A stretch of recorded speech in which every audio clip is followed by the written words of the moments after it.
ಎಲ್ಲರಿಗೂ ನಮಸ್ತೆ. Welcome to my YouTube channel.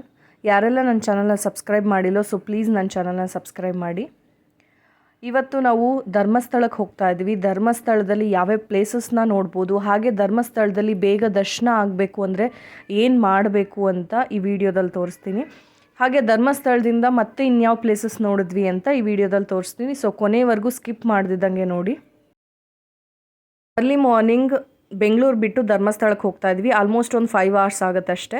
So ಇಲ್ಲಿ ಧರ್ಮಸ್ಥಳಕ್ಕೆ ಹೋದ್ಮೇಲೆ ಫಸ್ಟ್ ರೂಮ್ ನೋಡ್ಕೋಬೇಕು. ಸೊ ಇಲ್ಲಿ ದೇವಸ್ಥಾನದವೇ ಗೆಸ್ಟ್ ಹೌಸ್ ಇದ್ದಾವೆ. ಸಹ್ಯಾದ್ರಿ ಮತ್ತು ರಜತಾದ್ರಿ ಅಂತ 2 ಗೆಸ್ಟ್ ಹೌಸ್ ಇದೆ. ಸೊ ಅಲ್ಲಿಗೆ ಗೆಸ್ಟ್ ಹೌಸ್ ಒಂದು ಗೆಸ್ಟ್ ಹೌಸಲ್ಲಿ ನಾವು ಉಳ್ಕೊಂಡಿದ್ವಿ. ರಜತಾದ್ರಿ ಗೆಸ್ಟ್ ಹೌಸಲ್ಲಿ ನಿಮಗೆ ಲಿಫ್ಟ್ ಇರೋದಿಲ್ಲ. ಸೊ ಇಲ್ಲಿ ಸಹ್ಯಾದ್ರಿ ಗೆಸ್ಟ್ ಹೌಸಲ್ಲಿ ಲಿಫ್ಟ್ ಇರುತ್ತೆ. ಅಂದರೆ ಏನಾದರೂ ವಯಸ್ಸಾಗಿರೋರು ಆ ಥರ ಲೆಗೇಜ್ ಜಾಸ್ತಿ ಇದೆ ತೊಗೊಂಡು ಹೋಗಬೇಕು, ಈ ಥರ ಏನೇ ಇದ್ರೂ ಸೊ ಇಲ್ಲಿ ಲಿಫ್ಟ್ ಇರುತ್ತೆ. ಸೊ ರಜತಾದ್ರಿ ಗೆಸ್ಟ್ ಹೌಸಲ್ಲಿ ಲಿಫ್ಟ್ ಇರಲ್ಲ. ಸೊ ನಾವು ರೂಮ್ಗೆ ಹೋಗ್ಬಿಟ್ಟು ಫ್ರೆಶ್ ಅಪ್ ಆಗಿ ದೇವಸ್ಥಾನಕ್ಕೆ ದರ್ಶನಕ್ಕೆ ಅಂತ ಬಂದ್ವಿ. ಫಸ್ಟು ದರ್ಶನ ಮಾಡಬೇಕು ಅಂದರೆ ಇಲ್ಲಿ ತುಂಬಾ ಕ್ಯೂ ಇರುತ್ತೆ. ಆಲ್ಮೋಸ್ಟ್ ಮಾರ್ನಿಂಗ್ ಹೋಗಬೇಕು, ಇಲ್ಲ ಅಂದರೆ ರಾತ್ರಿ ಹೋಗಬೇಕಾಗತ್ತೆ.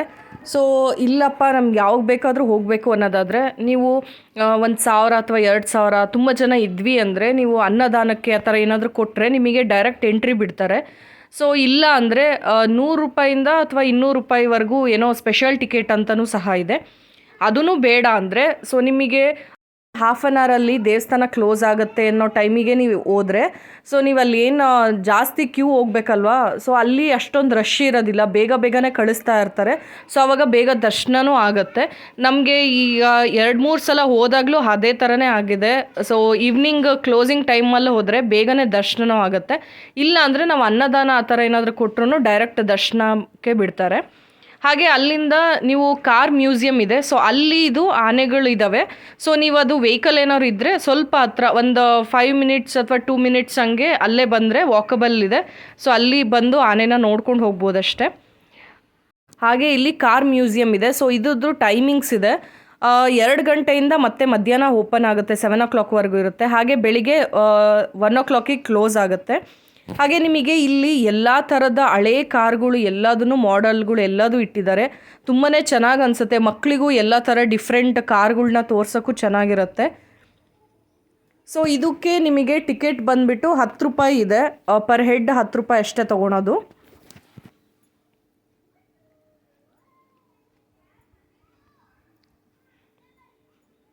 ಹಾಗೆ ನಮಗೂ ದೊಡ್ಡವ್ರಿಗೂ ಸಹ ಹಳೆ ಕಾಲದವು ವೆಹಿಕಲ್ಸ್ ಆಗಿರ್ಬೋದು, ಜಟಕ ಗಾಡಿ ಆಗಿರ್ಬೋದು, ಸೈಕಲ್ಲು, ಮೋಟಾರ್ ಸೈಕಲ್ ಆಗಿರ್ಬೋದು, ಬೈಕ್ಗಳಾಗಿರ್ಬೋದು, ಯಾವ್ಯಾವ ಥರ ಕಾರ್ಗಳು ಆಗಿನ ಕಾಲದಲ್ಲಿ ಇದ್ವು ಅನ್ನೋದನ್ನು ನೋಡೋದಕ್ಕೆ ಇದೊಂದೇ ಜಾಗ ಅನಿಸುತ್ತೆ ಸಿಗೋದು. ಸೊ ಈ ಪ್ಲೇಸ್ನ ಮಾತ್ರ ಮಿಸ್ ಮಾಡ್ದಿದ್ದಂಗೆ ವಿಸಿಟ್ ಮಾಡಬೇಕು. ದೇವಸ್ಥಾನದಿಂದ ಭಾಳ ಏನು ದೂರ ಆಗಲ್ಲ. ವೆಹಿಕಲ್ ಏನಾದ್ರು ಇದ್ದರೆ ಒಂದು 5 minutes ಅಷ್ಟೇ. ಸೊ ವಾಕಬಲ್ ಹೋಗ್ತೀವಿ ಅಂದರೆ ಒಂದು 10 minutes ಆಗ್ಬೋದಷ್ಟೇ, ಜಾಸ್ತಿ ಏನು ದೂರ ಇಲ್ಲ. ದೇವಸ್ಥಾನಕ್ಕೆ ಹತ್ರವಾಗೇ ಇದೆ ಈ ಜಾಗ. ಹಾಗೆ ಇದು ಮಧ್ಯಾಹ್ನ 2 ಗಂಟೆಯಿಂದ ಓಪನ್ ಆಗುತ್ತೆ.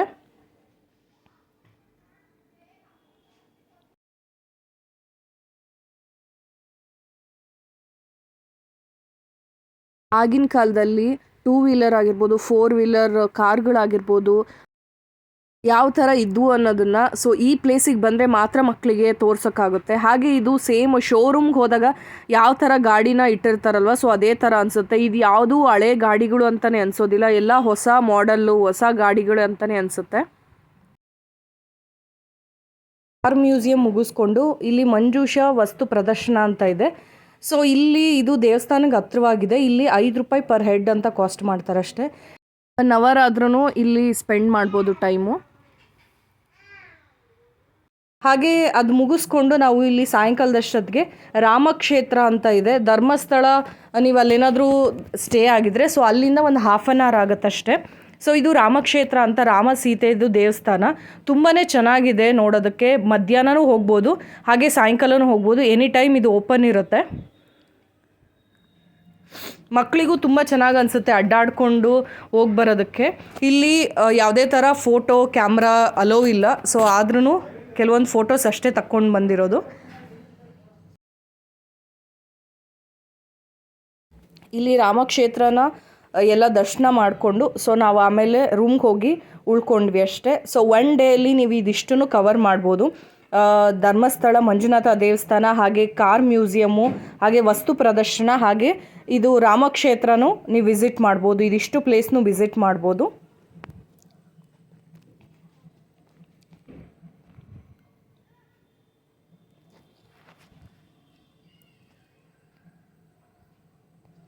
ಸೊ ನಾವು ಇದೆಲ್ಲದನ್ನು ನೋಡಿಕೊಂಡು ಮಾರ್ನಿಂಗು ರಿಟರ್ನ್ ನಾವು ಕುಕ್ಕೆ ಸುಬ್ರಹ್ಮಣ್ಯಕ್ಕೆ ಹೋಗ್ತಾ ಇದ್ವಿ. ಸೊ ಅದೇ ಲೈನಲ್ಲೇ ನಿಮಗೆ ಸೌತ್ ತಡ್ಕ ಗಣಪತಿ ದೇವಸ್ಥಾನ ಅಂತ ಇದೆ.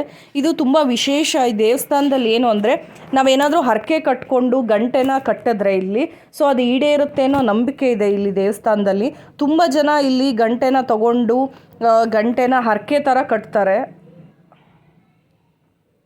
ಹಾಗೆ ಈ ದೇವಸ್ಥಾನಕ್ಕೆ ಯಾರು ಮಿಸ್ ಮಾಡೋದೇ ಇಲ್ಲ. ಏನಂದರೆ ಧರ್ಮಸ್ಥಳ ನೋಡಿಕೊಂಡು, ಧರ್ಮಸ್ಥಳ ಮಂಜುನಾಥ ದೇವಸ್ಥಾನ ನೋಡಿಕೊಂಡು, ಹಾಗೆ ಗಣೇಶನ ದರ್ಶನ ಮಾಡಿಕೊಂಡು ಕುಕ್ಕೆ ಸುಬ್ರಹ್ಮಣ್ಯಕ್ಕೆ ಹೋಗಬೇಕು ಅಂತ ಇರೋದು. ಸೊ ಈ ಗಣೇಶನ ದೇವಸ್ಥಾನನ ಯಾರು ಮಿಸ್ ಮಾಡ್ದಿದ್ದಂಗೆ ವಿಸಿಟ್ ಮಾಡಿ ಅಂತ ಹೇಳ್ತೀನಿ. ಕೆಲವರು ಫಸ್ಟಿಗೆ ಬಂದುಬಿಟ್ಟು ಏನಾದರೂ ಹರಕೆ ಕಟ್ಕೊಂಡು ಹೋಗ್ತಾರೆ, ಆಮೇಲೆ ಇನ್ನೊಂದು ಸಲ ವಿಸಿಟ್ ಮಾಡಿ ಹರಕೆ ಕಟ್ಟಿರೋದು ಈಡೇರಿದೆ ಅನ್ನೋದಕ್ಕೋಸ್ಕರ ಗಂಟೆನ ಕಟ್ಬಿಟ್ಟು ಹೋಗ್ತಾರೆ. ನಾವು ಮಾರ್ನಿಂಗ್ ಬೇಗನೆ ಬಂದ್ರೂ ಸಹ ಎಷ್ಟೊಂದು ರಶ್ ಇದೆ ನೋಡಿ. ಈ ದೇವಸ್ಥಾನ ಯಾವಾಗಲೂ ಈಗ ಇದೇ ಥರನೇ ರಶ್ ಇರುತ್ತೆ. ಅದು ಬೇಸಿಗೆ ರಜಾ, ಸ್ಕೂಲೆಲ್ಲ ರಜಾ ಇದೆ ಅಂದಾಗ ಇನ್ನೂ ತುಂಬಾ ರಶ್ ಇರುತ್ತೆ.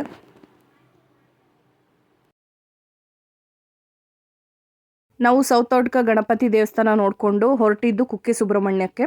ಸೊ ಅಲ್ಲಿಂದ ತುಂಬಾ ಅಷ್ಟೊಂದು ಲಾಂಗ್ ಜರ್ನಿ ಅಂತ ಏನು ಅನ್ಸೋದಿಲ್ಲ, ಒಂದು 3 hours ಹೋಗ್ಬೋದು.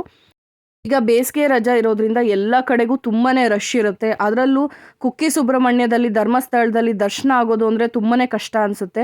ಹಾಗೆ ಮಕ್ಕಳನ್ನ ಇಟ್ಕೊಂಡು ನಾವು ದರ್ಶನ ಮಾಡ್ತೀವಿ ಅಂದ್ರೂ ತುಂಬಾ ಕಷ್ಟ. ಸೊ ಅದಕ್ಕೋಸ್ಕರ ನಾವು ಸ್ಪೆಷಲ್ ಟಿಕೆಟ್ನ ತೊಗೊಂಡ್ವಿ. 500 rupees ಕೊಟ್ಬಿಟ್ಟು ಅನ್ನದಾನಕ್ಕೆ ಅಂತ 500 rupees ಕೊಟ್ಟರೆ ನಿಮಗೆ ಡೈರೆಕ್ಟ್ ದರ್ಶನ ಬಿಡ್ತಾರೆ. ಸೊ ನೀವು ನೋಡ್ತಾ ಇರ್ಬೋದು ಎಷ್ಟೊಂದು ರಶ್ ಇದೆ ಅಂತ ಅಂದ್ಬಿಟ್ಟು. ಸೊ ಈ ರಶಲ್ಲಿ ನಾವು ದರ್ಶನ ಮಾಡೋದು, ನಾರ್ಮಲ್ ದರ್ಶನ ಮಾಡಬೇಕು ಅಂದರೆ ಕಷ್ಟ. ಸೊ ಅದಕ್ಕೋಸ್ಕರ ನೀವು ಈ ಥರ ಅನ್ನದಾನಕ್ಕೆ 500, 1000 ಆ ಥರ ಏನಾದರೂ ಕೊಟ್ಟು ಒಂದು 4-5 ಜನ ಆದ್ರೂ ಆರಾಮಾಗಿ ಹೋಗ್ಬೋದು. ಡೈರೆಕ್ಟ್ ದರ್ಶನಕ್ಕೆ ಬಿಡ್ತಾರೆ. ಸೊ ನಾವು ಕುಕ್ಕೆ ಸುಬ್ರಹ್ಮಣ್ಯ ದೇವಸ್ಥಾನ ದರ್ಶನ ಮಾಡಿಕೊಂಡು ನಮ್ಮೂರಿಗೆ ವಾಪಸ್ ಬಂದ್ವಿ. ಸೊ ನಾನು ಈ ವಿಡಿಯೋದಲ್ಲಿ ಕೊಟ್ಟಿರೋ ಮಾಹಿತಿ ನೀವು ನೆಕ್ಸ್ಟ್ ಟೈಮ್ ಈ ಪ್ಲೇಸಸ್ಗೆ ವಿಸಿಟ್ ಮಾಡಿದಾಗ ನಿಮಗೂ ಹೆಲ್ಪ್ ಆಗ್ಬೋದು ಅಂದ್ಕೊಂಡಿದ್ದೀನಿ. ಆವಾಗ ನಿಮಗೂ ದೇವ್ರ ದರ್ಶನ ಬೇಗನೆ ಆಗುತ್ತೆ. ಸೊ ಎಲ್ಲರಿಗೂ ಥ್ಯಾಂಕ್ ಯು.